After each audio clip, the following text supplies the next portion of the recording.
What's poppin', my fellow Doomsday preppers? It is me, MT, and welcome back to the Heavy Spoiler Show, y'all. Thanks for stopping by. How's the family life going? Ooh, divorce, you say? Yikes. Sounds rough, buddy, but at least you still have half of your stuff to look forward to. And Avengers Doomsday, and then Avengers Secret Wars after that, so life isn't that bad. And what better way to make you forget about your own small problems than watching the worlds of other people fall apart? It's why everyone loves The Maury Show and Paternity Court, after all. But one of the biggest questions people have about the coming conflict is, how exactly can one singular masked man save the entire multiverse from the coming collision of universes? How will Doctor Doom save the multiverse? Well, let's get into it, because I believe Marvel Studios has been telling us the solution this entire time. So buckle up for some theory time, my nerd babies. And also, hey, give this video a like, will ya? Because it really helps out the channel. Also, subscribe if you want to, and hit that bell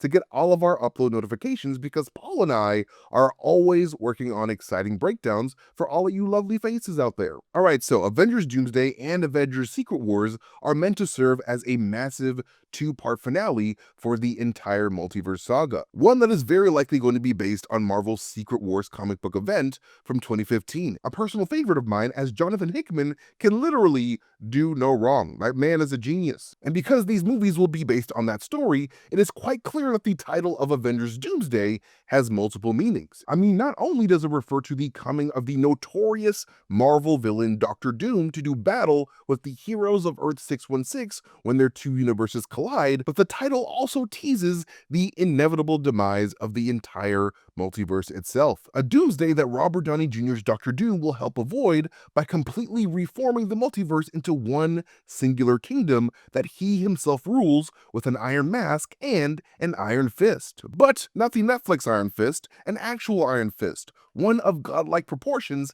that can gently remove Thanos' spine out of his body at a moment's notice. Like, holy shit, I can't believe Doom did that in the comics. It was pretty badass though. And the way the comic book Doctor Doom achieved this was revealed in Secret Wars number 5, where we learned that Doctor Doom had acquired godlike power from an extra-dimensional race of beings called the Beyonders. But the Beyonders didn't just give it to him like he wanted on The Price is Right or something. Doctor Doom had to take it from them by force by building a rather unique cosmic bomb to kill all of them. Then he would use their cosmic power to reshape the entire multiverse into one singular world that he referred to as Latverion, but most comic book readers know as Battleworld. But since Marvel Studios is largely a separate entity from Marvel Comics, they will undoubtedly be approaching the coming Secret Wars conflict in their own unique way, which means that Doctor Doom will very likely achieve the creation of his multiversal kingdom in some other way. But how? Well, based on what we've seen in multiverse saga projects like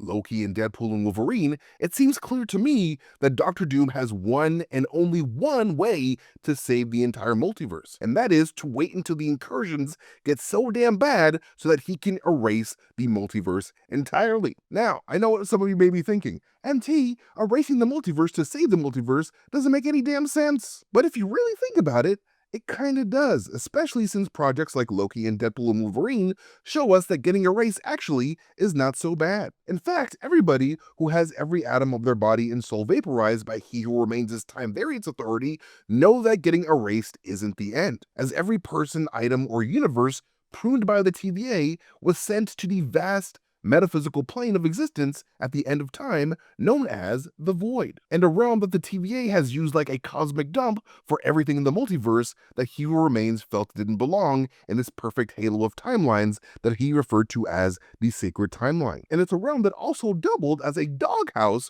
for his number one secret weapon, the nigh unstoppable dark interdimensional absorption being known as Alioth, the hungriest cloud that you will ever know, and cousin of that weird-ass Galactus cloud that we saw in Fantastic Four: Rise of the Silver Surfer. It's true, Alioth posted his Ancestry.com results on Instagram the other day, and I saw it! I saw it with my own two eyes! They are related! Back when He Who Remains was fighting the last big multiversal war against countless variants of himself, he managed to find Alioth in the darkness between timelines and turn that hungry Nimbus against them to win the whole damn war. This is before he would shove Alioth into the void and turn Alioth into a huge cosmic garbage disposal for all the elements in the cosmos that he didn't like or want. using Goliath much like Jabba the Hutt used the Rancor monster to eat people that pissed him off in Return of the Jedi. And of course, up until the events of Deadpool and Wolverine, the realm of the Void was ruled by the biggest, baddest, baldest bitch on the block,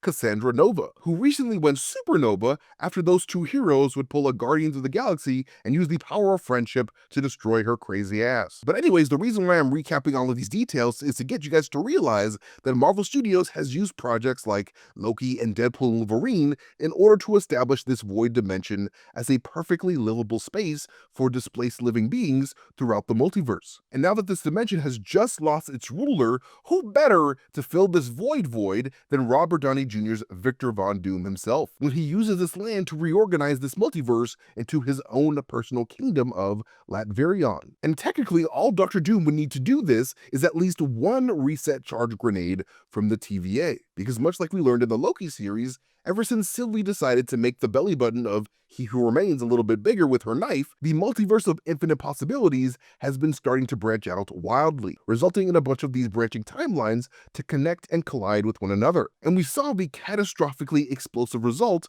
of all of these cosmic collisions in Loki Season 2, when countless universes started to collide and jam the TVA's temporal loom, leading that Loki variant to sacrifice his own life in order to restructure the multiverse into a giant ever-growing tree in order to help keep the multiverse alive. However, Loki's sacrifice was always just a band-aid to a problem that Loki never figured out how to completely solve. All Loki knew was that He Who Remains' temporal loom had to be destroyed so that branching timelines could have a chance to grow, thrive, and survive. But a tree is still a tree at the end of the day, and if you stop pruning a tree's branches, it is only a matter of time before those branches start growing in ways that you don't want it to. And although it is morally fantastic that the TVA has since reformed and have dedicated themselves to helping the multiverse grow and thrive, their refusal to prune timelines has never completely neutralized the threat of timelines colliding naturally. Like, there is a reason why He Who Remains had them pruning timelines in the first place. It was to keep order in the cosmos. This all being said, there is going to come a time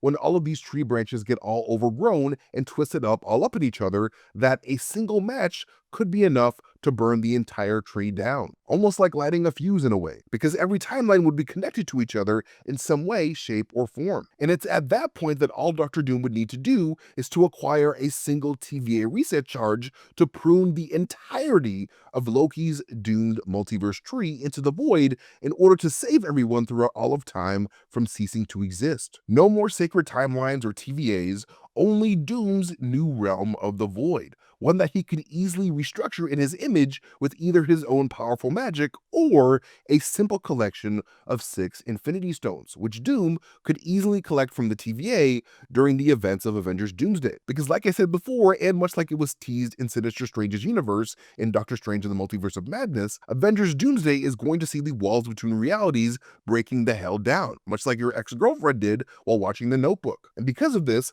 there is a high likelihood that the Time Variance Authority will be heavily involved in the story of Avengers Doomsday, because the entire multiverse tree that they manage is going to be in major jeopardy. So while Earth 616 is likely forced into a war with a neighboring reality, we are likely going to see Hunter B-15 and the rest of the TVA on the scene as well, attempting to correct and repair these massive rifts between universes to restore the natural order. And because of this, I believe at some point during the course of all of this chaos, Dr. Doom will come into contact with the TVA and acquire at least one of the reset charges in order to prune the entire multiverse tree into the void. And if Doom were to also stop by the TVA facility itself by finding one of the TVA's time doors, he can even find himself the Infinity Stones needed to be able to reshape the entirety of the void into his Battleworld of Latverion for Avengers Secret Wars. Because as we saw in Loki Season 1, the agents of the TVA have desk drawers just filled with Infinity Stones. And after that, all Dr. Doom would really have to do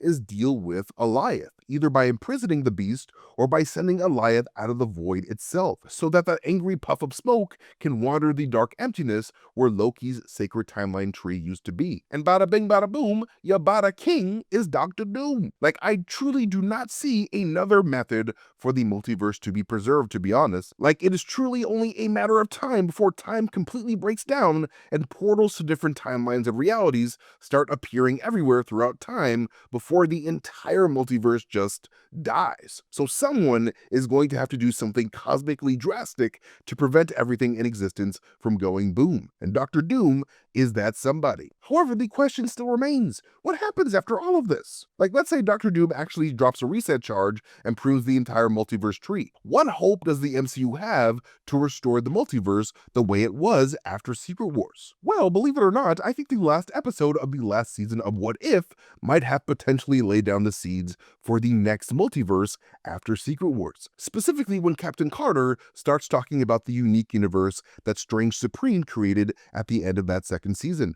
And I might just know a place. The universe created by Stephen Strange. Strange shapes reality in that universe. If you look close at the window into the multiverse that Captain Carter opens, you'll see that Strange Supreme's tiny branching universe is the one universe in the entire multiverse that does not appear to be touching Loki's branching multiverse tree. It's literally just sitting in its own corner off to the side. So regardless of how Loki's multiverse tree comes to an end in Avengers Doomsday, it is unlikely that any of that chaos will affect this strange controlled cosmos, potentially paving the way for this new tiny branching multiverse to be the new multiverse tree for the MCU post-Secret Wars. Kind of like how Baby Groot became the new Groot after his dad died in Guardians 1, a tiny branch that is now growing and prospering on its own in its own unique way. But yeah, that is how I believe Doctor Doom will save the entire multiverse in Avengers Doomsday and Secret Wars. That masked maniac is straight up going to prune the entire multiverse into the void and turn the void into his Battleworld, because it is straight up the only place for the people of the multiverse to live in, as there is no timeline branching in that realm. It's literally just all time existing in one place for all time, always. But what do you guys think? Let us know in the comment section down below. But again, thank you guys so much for watching this video. You guys can follow me at Mastertainment on Twitter, Instagram, Blue Sky, YouTube, wherever I am on the internet. But most importantly, follow Heavy Spoilers here on YouTube by hitting that subscribe button and maybe hitting that like button if you guys enjoyed the video. But like always, I have been MT and you guys have been amazing, and I'll catch you guys later. Bye.